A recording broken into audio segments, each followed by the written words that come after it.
All right, George, we should have a good match here today between Mike Davis and Warren Kiamco. What do you think? This is Jason Trigo. Oh, yeah, Jason Trigo. I've been saying Warren Kiamco here all the time. Jason's a weekend warrior that he has a job. He's a real nice, soft-spoken guy. Oh, You ready to broadcast? yeah. You got to Get this. There we go. Jason is he's a nice, soft-spoken guy. This is we're at the Diamond Billiard Room in Midlothian, Virginia. A fabulous pool room with great food and terrific equipment and atmosphere. Lighting is great. It's sort of semi-dark, but it's not like dingy dark like some places are that a lot of the players preferred. But it's a very nice place run by the Dorseys, and this is 8 ball. This is the semifinals on the winners bracket side. There are 12 players left in this Virginia State 8-ball event as we start play on day number 2 at Diamond Billiards.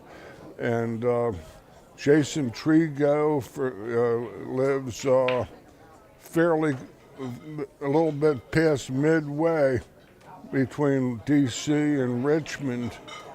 And he's won the flip and he's breaking the balls. This is alternate break format, and we're underway. This is a race to 7, and the winner of this match is going to be guaranteed 3rd place, and the loser is guaranteed 5th, 6th.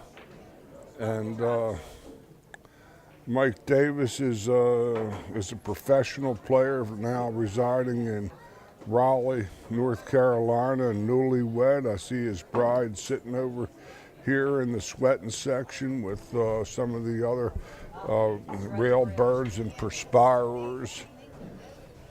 And I'm George Hammerbacher, the king of perspiration on day 2. Maybe Dorsey could make some money with another little offering of antiperspirants. Have some sticks. Have some men in right guard. Band. You can pick your poison. Davis is in reasonable shape. The 3-ball is a question mark.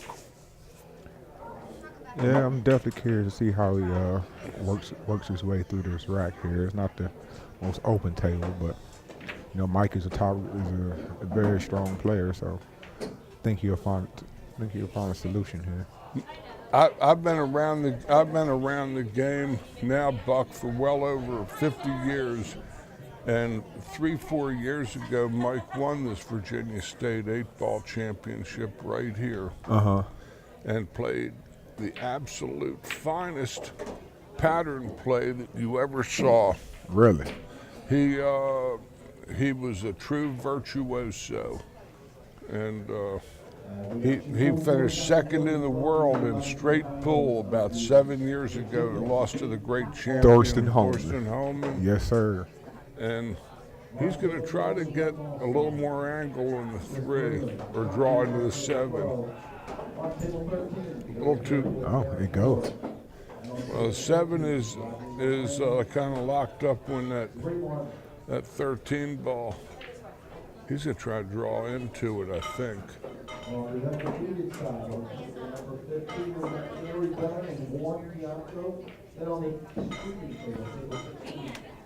Trigo and Mike Davis.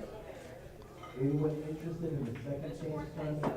I don't know if the 7 goes or Well, doesn't look like it, but yeah, I normally don't see their angles, but unless he's going to play it off the 11. yeah, I read their body language. And Oh, it did go. Look at this.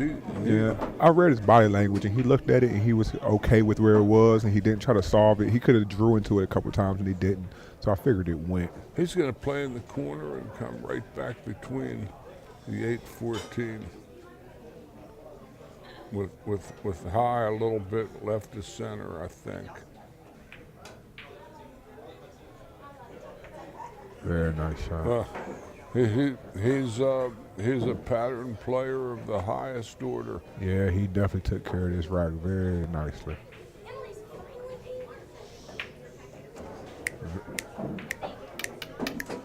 Very nice out by Mike Davis. He takes the lead 1-0, and it is his break. I mean, that's just, it looks really simple, like you just tap, tap, tap, but it's real calculated. All the angles, everything is just perfect. The speed's perfect. You got to play almost exact to get out of racks like that when balls are close and you can bump stuff. Several years ago, I talked to Mike. I've known him since he was a young man starting to play. I know most of these guys like that, but Mike estimates that he's won around 150 tournaments of this ilk. He's won 2 or 3 major on the major tour. He's won as well, and he has form that no instructor would teach. But as the old saying goes, it works for him. There you go. Yes, sir. I was If you could repeat your stroke the same every time, then if you shoot it straight every time, shoot it straight every time. Mike has been struggling physically the last 2-3 years. During the match, Buck, in certain angles that we'll see him on, he trembles. He had an injury and has nerve damage, and he actually trembles. I was wondering what there was.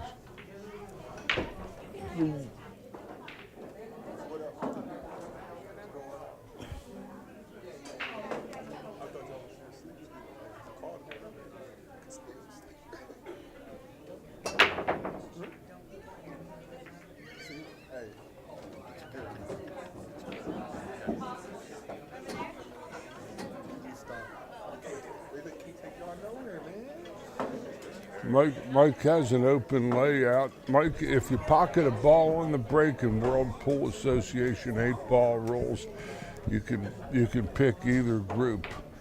If you pocket a ball on the break, if they pocket the 8 on the break, the 8-ball can either be respotted or the ball's re-racked at the player's behest, at the breaker's behest. So what do you think about the table being open after the break? Because a lot of tours are trying to make it harder for the top pros, and they went with you have to take what you make, and I think that makes it a little bit harder for these guys. Because if you give these top guys options on which balls to pick, I mean they're going to be out 90% of the time, right? The top pros. No, they're not. I can tell you this, that's not. I don't believe that's true, and the reason I'm going to say this is because there's.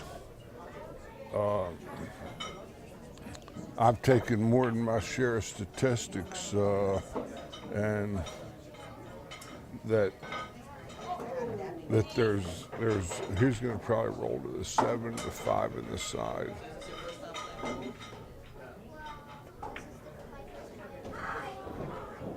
And then then try to get something on his trouble ball, the 4 ball, which is ensconced between the 15 and 13. Yeah, it might go though in the side. Yeah. It might go past the 14 in the He's got to side. get straight in on the 5, basically. Yep. He missed it though. See, this is that breaking and running 8 ball is sort of like playing blackjack and hitting hard hands. In other words, 13, 14, 15, and 16. You're going to bust more hands. Than you'll I make. agree on a big table. I do agree. Well, but not really though. Like I watch the World Pool Series a lot. I watch a lot of pool, and I see a lot more safeties, a lot more defenses, because a lot of times if you make a strike and you don't have a shot,